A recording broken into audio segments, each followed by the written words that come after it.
पहले आईनी अदालत की बात थी, फिर वो आईनी बेंच में बदली, उसको ओके किया। बाइकाट करना उनका राइट है। अगर बहस है और वो है तो 26 तारीख को याया अफरीदी साहब का ओथ है, वो हल्फ ले लेते हैं, उसके बाद फिर देखी जाएगी। 26वीं आईनी तरमीम के बाद अदालती निज़ाम में बड़ी तब्दीली सामने आ गई है। खसूसी पार्लिमानी कमेटी ने 2/3 अक्सरियत से चीफ जस्टिस याया अफरीदी को पाकिस्तान के नए चीफ जस्टिस के लिए नामजद कर दिया। कमेटी ने नामजद चीफ जस्टिस याया अफरीदी का नाम वज़ीर आज़म को भिजवाया। वज़ीर आज़म की सिफारिश पर आसिफ अली जरदारी ने चीफ जस्टिस याया अफरीदी को बतौर चीफ जस्टिस ऑफ पाकिस्तान तैनाती की मंजूरी दे दी। ऐवान सदर के मुताबिक जस्टिस याया अफरीदी की तैनाती 26 अक्टूबर से 3 साल के लिए चीफ जस्टिस ऑफ पाकिस्तान होंगे। गुज़श्ता रोज़ पार्लिमानी कमेटी का पहला इजलास पार्लियामेंट हाउस में हुआ, जिसमें चीफ जस्टिस की जानिब से तजवीज़ करदा 3 सीनियर तरीन जजेस, जिनमें जस्टिस मंसूर अली शाह जो कि सीनियर तरीन जज हैं चीफ जस्टिस के बाद, उसके अलावा जस्टिस मुनीब अख्तर और जस्टिस याया अफरीदी के नाम पेश किए गए। इस मौके पर हमने देखा कि सुन्नी इत्तेहाद कौंसिल और PTI के 3 अरकान की जानिब से इजलास से बाइकआउट किया गया और उसके बाद हुकूमत ने अपोजिशन अरकान को मनाने की कोशिश भी की, ताहम अपोजिशन ने इजलास में शामिल होने से साफ इनकार कर दिया। फिर 9 रुकनी कमेटी की जानिब से 1 के मुकाबले में 8 वोटों से जस्टिस याया अफरीदी को नया चीफ जस्टिस नामजद कर दिया गया। नए चीफ जस्टिस के लिए उनकी नामजदगी का ऐलान किया गया था। और इसके साथ साथ आपको ये भी बताते हैं कि PTI ने खबरदार किया है कि जस्टिस की तैनाती में सीनियरिटी को नज़रअंदाज नहीं किया जा सकता। सीनियर तरीन जज को ही नया चीफ जस्टिस मानेंगे। दूसरी जानिब हम देख रहे हैं कि वज़ीर आला KP अली अमीन गंडापुर ने यह इल्ज़ाम आयद कर दिया कि वफाकी हुकूमत अपनी मर्जी के जजेस तैनात करके अपनी मर्जी के फैसले चाहती है। इसके खिलाफ हम भरपूर और तवाना आवाज़ उठाएंगे। उन्होंने एक बार फिर इस्लामाबाद पर चढ़ाई की धमकी देते हुए ऐलान किया कि एहतजाज का प्लान तो हम बना रहे हैं, हमारी फाइनल कॉल अब आर या पार की होगी। यानी एक बार फिर से वो इस्लामाबाद का रुख करेंगे और इसके अलावा वो ये भी कह रहे हैं कि इस बार हम पूरे मुल्क को भी ब्लॉक करेंगे और हुकूमत का तख्ता उलटने तक एहतजाज जारी रखेंगे। और अब देखना ये कि ये सिर्फ दावे हैं या अमली तौर पर भी वो कुछ इस तरह का इक़दाम उठाते हैं। बिल्कुल। और दूसरी जानिब आईनी तरमीम के खिलाफ सुप्रीम कोर्ट और सिंध हाई कोर्ट में दरखास्तें दायर कर दी गई हैं और इसे कल अदम करार देने की इस्तदाद की गई है। इसी तमाम तर सूरत हाल पर बात करने के लिए हमारे साथ मौजूद हैं सीनियर तज्ज़ियाकार आमिर इलियास राना साहब। आमिर इलियास राना साहब, वेलकम टू सुनो पाकिस्तान। सर, सबसे पहले ये कहिएगा कि पार्लिमानी कमेटी ने जस्टिस याया अफरीदी को चीफ जस्टिस ऑफ पाकिस्तान के लिए नामजद कर दिया है। ये अदालती नज़ीर कायम हो रही है और अब हम देख रहे हैं कि सीनियर मोस्ट की बजाय पार्लिमानी कमेटी नाम दे रही है और इस तरह से जस्टिस याया अफरीदी जो है उनका नाम सामने आया। अदालती निज़ाम में होने वाली तब्दीली को आप किस तरह देखते हैं?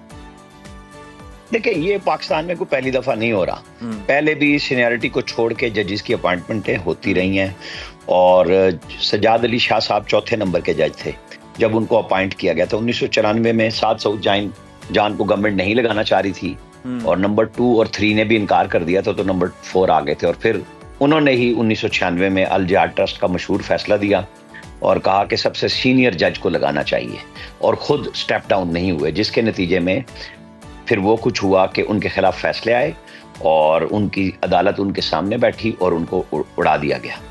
और फिर वहाँ पे सईदुज़्ज़मान सिद्दीकी साहब के फैसले थे, सब कुछ थे और साद सऊद जान ने फिर चार्ज भी संभाल लिया था बगैर नोटिफिकेशन के कि अदालती फैसला मौजूद था।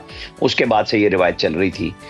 लेकिन अभी कुछ अर्सा पहले आपके जहन में होना चाहिए कि मंसूर अली शाह साहब ने ये डॉक्ट्राइन दिया था कि सिर्फ सीनियरिटी ही वाहिद जरिया नहीं होना चाहिए, जिसके नतीजे में सिंध हाई कोर्ट और लाहौर हाई कोर्ट के चीफ जस्टिस साहिबान दोनों नंबर 3 से पोजीशन से आए नंबर 1 पे और उन दोनों के जो सीनियर जजेस थे सुप्रीम सिंध हाई कोर्ट और लाहौर हाई कोर्ट की सीनियरिटी के मुताबिक वो दोनों जगहों पे अपने काम कर रहे हैं। तो यहाँ पे चूंकि सुप्रीम कोर्ट का एक फैसला था और बड़ी उसके ऊपर बात हुई थी, तो गवर्नमेंट ने जो ज़्यादा हमारी सुप्रीम कोर्ट ने कहानी बनाई हुई थी कि हर चीज़ में सुओ मोटो ले लेके एक आइन का हुलिया ही बिगाड़ दिया था कि मन मर्जी की अदालतें, आपने इफ्तिखार चौधरी से लेके साकिब निसार तक सब कुछ देखा है कि किस तरह होता था। ये एक बात चल रही थी जिसके नतीजे में मंसूर अली शाह साहब ही ये नुक्ता नज़र लाए थे, तो फिर उसको आइनी तरमीम करके अब बना दिया गया। अब इसके ऊपर बेशुमार सवाल हो सकते हैं। PTI तमाम मुज़ाकरात में मौलाना फजलुर रहमान के ज़रिए शरीक रही। पहले आइनी अदालत की बात थी, फिर वो आइनी बेंच में बदली, उसको ओके किया। बाइकाट करना उनका राइट है, लेकिन उन्होंने, आपको याद होगा, 4 लोगों ने खड़े होकर वोट भी किया सेनेट में अगेंस्ट 2-3 तरामीम में। उसके बाद वो चले गए और कौमी असम्बली में उन्होंने बाइकआउट किया, तकरीरें पूरी की, पार्लियामेंट प्रोसीडिंग का हिस्सा बने, आईनी तरमीम के हक और खिलाफ की वोटिंग में हिस्सा नहीं लिया। फिर जब नए चीफ जस्टिस की तैनाती के लिए 12 रुकनी कमेटी में उनके हिस्से में 2 कौमी असम्बली से और 1 सेनेट से रुकन की कोटे में सीटें आती थी, तो उन्होंने तीनों की नामजदगी भी की। फिर मीटिंग बुला ली गई, लेकिन शाम को ये नामजदगियां हुई और रात को पॉलिटिकल कमेटी ने उनका तमाम फैसला उड़ा के रख दिया। जो वर्चुअल कमेटी है, जो ज़्यादातर गैर मुल्की या रुपोश गैर मुमालिक में और रुपोश लोग हैं, सियासतदान, वो हावी रहे और इन सब ने कल बताया कि हमारी चूंकि पॉलिटिकल कमेटी का फैसला, इसलिए हम मजबूर हैं। बैरिस्टर गौहर ने स्पीकर को भी कहा, अली जफर ने ऑफ द रिकॉर्ड लोगों से शेयर किया कि मैं तो समझता हूं हमें बाइकाट नहीं करना चाहिए, बल्कि जो बात है हमें वहां जाके करनी चाहिए। लेकिन अब ये एक फैसला हो चुका, तो अब अगर बहस है और वो है तो 26 तारीख को याया अफरीदी साहब का ओथ है, वो हल्फ ले लेते हैं। उसके बाद फिर देखी जाएगी कि क्या पीटीआई हस्बे आदत सबसे पहले उनके पास रिलीफ के लिए खड़ी होगी या नहीं होगी। तो आमिर साहब, ये बताइएगा कि ओहदे का हल्फ तो ले लेंगे, लेकिन कौन कौन से चैलेंजेस दरपेश होंगे?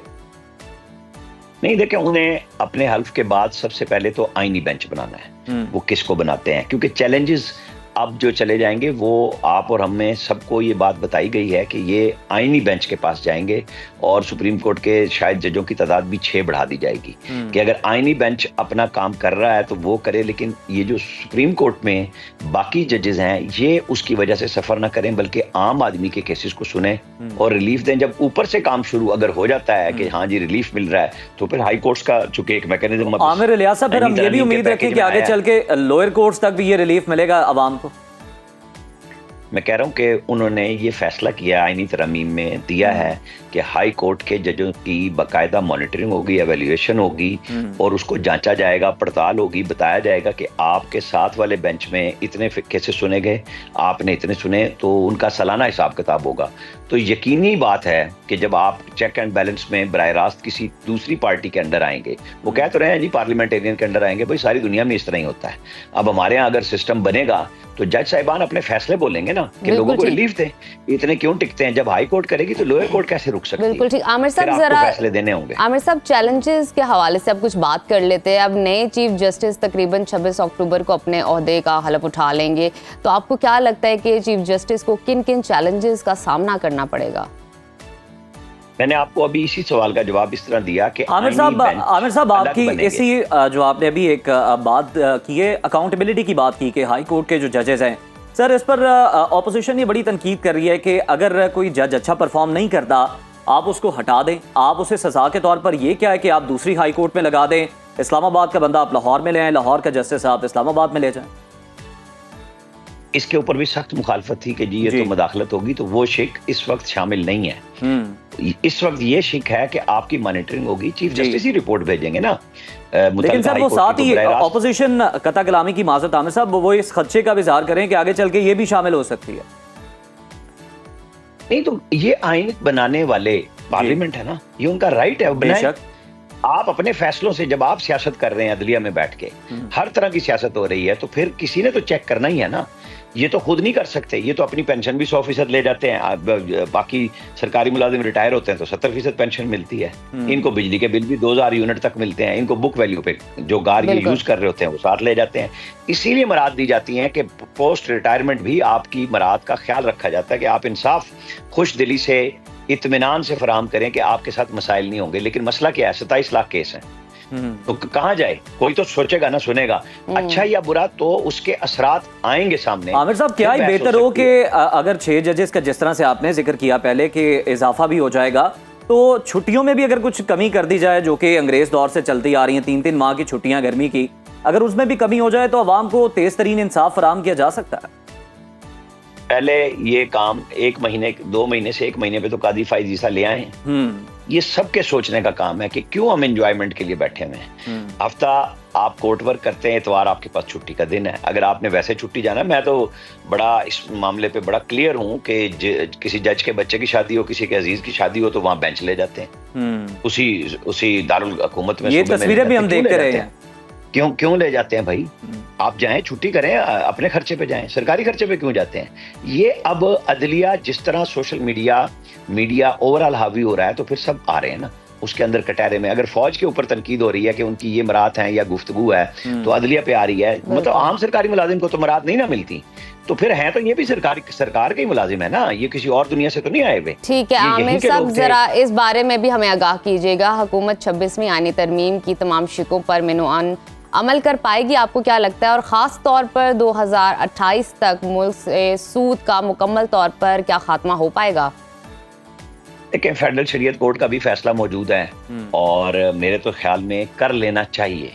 कर पाएगी नहीं तो आईनी जिम्मेदारी है, और फिर उस निभाने के लिए फिर लोग अदालतों में ही जाएंगे ना कि जी आपने जहां अदलिया में इस्लाहात की वहां मानी, फिर मौलाना फजलुर रहमान ने ओनस लिया है उनकी पार्टी ने, फिर उनके ऊपर और जिम्मेदारी आएगी कि वो इस फैसले को मनवाएं भी सही कि क्या सियासत सिर्फ इसलिए नहीं है कि मेरे घर पे लोग आते रहे, मैं बल्ले बल्ले कराऊं अपनी, फिर आपको उसका पैरा भी देना होगा। और ये तमाम लोगों का फर्ज है। कुछ सूद का खात्मा, अगर मैं कहूँ कि सिर्फ JUI की भी जिम्मेदारी नहीं है, ये हर मुसलमान के ऊपर है कि वो तो जंग है अल्लाह और उसके रसूल के साथ, ये आपको हदीस का पता ही है।